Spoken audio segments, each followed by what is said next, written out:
No. Deno, what are you doing? Stop this right now. No, don't you cross over with Don Brothers. Deno, don't do it. Ore, Sanjo.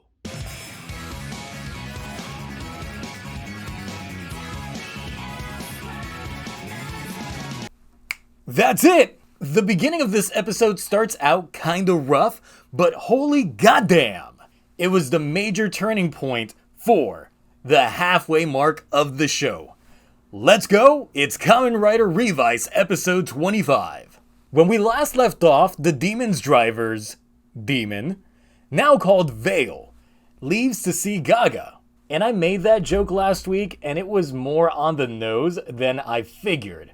But we'll get to that. Olteca, feeling betrayed by George, gets some words of encouragement from his not Gaga. This makes him go on a stamping fit. You get a stamp, and you get a stamp! Everybody's getting a stamp! But then the Stamp Fest gets halted as Aguilera was not feeling it. Gracias, dead man. At the same time, we see that the demon Vail has possessed a different driver, identical to the previous one, and flies his way over to Karizaki Sr. over at Weekend Base. There's a couple of things to note prior to Vail's arrival. Karizaki mentions that he will have to challenge his son eventually, but also tells Vail afterwards not to harm George. Meaning, Vail and George might have some sort of history that hasn't been revealed yet. Speaking of George, he's still trying to wrap his head around freeing Iki from Vice. Sounds nice. This, of course, sets off a flashback of him tinkering around with stuff, but then, quickly decides to Google the Igarashi family. You mean it took 25 episodes for someone to do the basics of an investigation? They have the profiles on all the Igarashi family. Just now? Never mind. See, this was the part of the episode that I actually didn't like. It's like, what the hell is even going on right now? Is this how you found Weekend? Was Google? Okay. So his searching leads to the discovery that something happened at the Happy Spa in the past. So earlier in the episode, we actually get an allusion to what that is, as the Happy Spa is currently in financial crisis due to Ikivice just scaring away all the customers. Holy shit, is Buu-San back? Whoa! Will my thirsty curiosity regarding this character finally get some quenching? Genta notes that last time they were hit this hard with financial instability was a fire that happened 18 years ago. All this comes to a head when Olteca sets his Giftarians and Aguilera out to get George, when the Igarashi siblings show up, making quick work out of the Giftarians yet again. Gifu then omnoms the fuck out of that energy and sends all the Igarashis berserk. Love Cup, no! Y'all doing my girl dirty with this one. Come on. So when all looks bleak, things get bleaker. Introducing Daddy Genta as Vail. This entrance was definitely flashy as fuck, I gotta say. Olteca then sends out more Giftarians to Aguilera's dismay, and this lets us see Vail in action. Side note, they should have gotten Takehito Koyasu to voice Vail. Why? Well, I'll show you.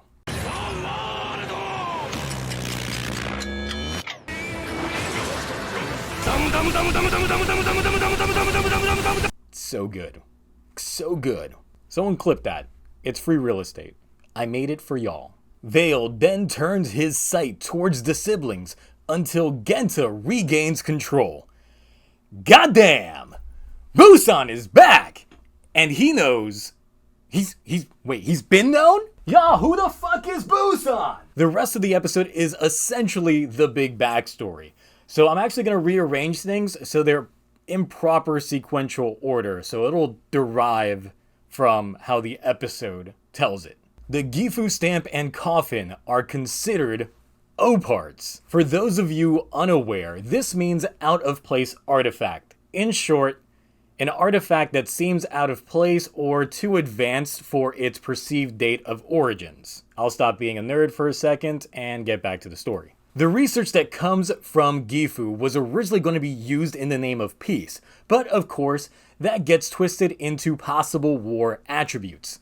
Karizaki reverse engineered the Gifu stamp to create the Vice stamps and the driver to go along with it. The driver, however, would eat away at the user unless it possessed Gifu's DNA. Luckily for Karizaki, a young and gravely injured Genta presented himself, allowing Karizaki to save his life by infusing Gifu's cells into his heart. However, by saving Genta, this allowed him to continually test out the abilities of this new Vail persona. Now, at some point in time, it's alluded to that Genta got to live a normal life, start a family.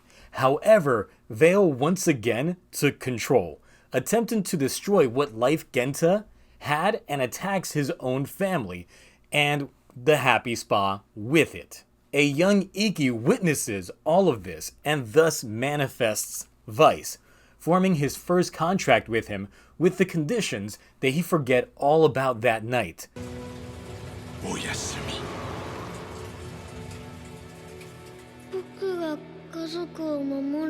Vice likely being the reason why Vail and Genta were no longer together.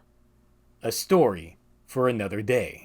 Whoa, so that's a lot of info dump right there. So, we got a new writer, so let's go ahead and check this guy out. Kamen Rider Vail transforms using the Kabuto Vice stamp and the Vail driver, which, to reuse assets from my last video, my fucking money! It's literally the inverse of the Demon's driver with modified side moldings. The orange in the middle is like the only thing that's been a turnoff for me, but otherwise, I already loved the design. This time, it's got more red. The transformation in itself actually has a nice touch at the end. Did you catch it? It's like another Kamen Rider based off of a Kabuto. Another side note is that if we factor in some numbers, last time Genta was Vail was back in 2004. That's when another Kabuto-themed Kamen Rider was also on air. I'm sure that was completely unintentional. But hey, if it's not, good call out. The design is that of an armored soldier with the Kabuto clinging onto the side of it. I saw folks hating that he has a jumper style suit versus a more form-fitting, undersuit. To that I say, Yongo.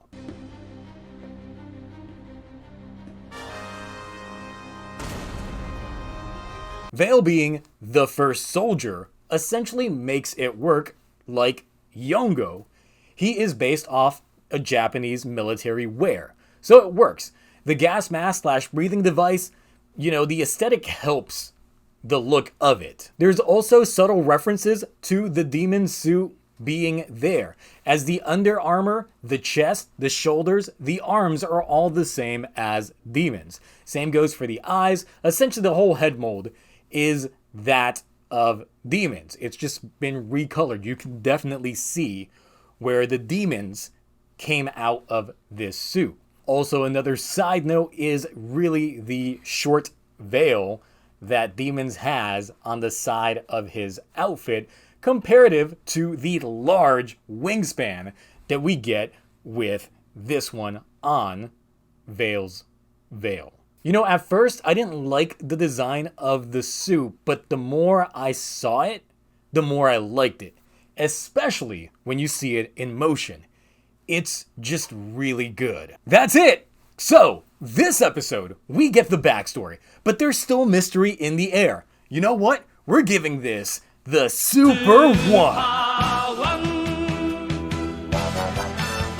When Genta makes his debut to the battlefield, the amount of goddamn in everybody's eyes could be seen. The big predictions on Genta essentially being Gifu was Not wrong. Not only that, but the explanation of the siblings all having demons and being compatible with their drivers all stems from being born of that Gifu DNA that Genta has. Buu-San still knowing more than he's willing to share is another fine point, as he was definitely more ingrained with the plot, as I'd hoped. There's one tidbit in the episode that really stood out to me, however. That's when Vail talks to Karizaki Sr. and is told not to hurt George. He says this line.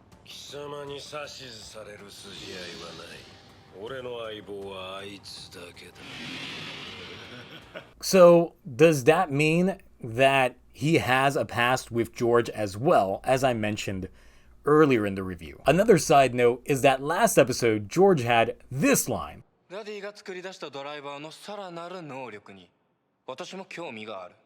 Now, initially, I thought that this was relating to the Libera driver, but afterwards, I realized that he was talking about the Vail driver. So, will Karizaki and George's confrontation be one of Demon's driver versus Vail's driver? This show is really getting on some Star Wars level of family drama, as the Igarashis are the Skywalkers and the Karizakis being the Palpatines. Again, it's like poetry, so if they rhyme, every stanza kind of rhymes with the last one.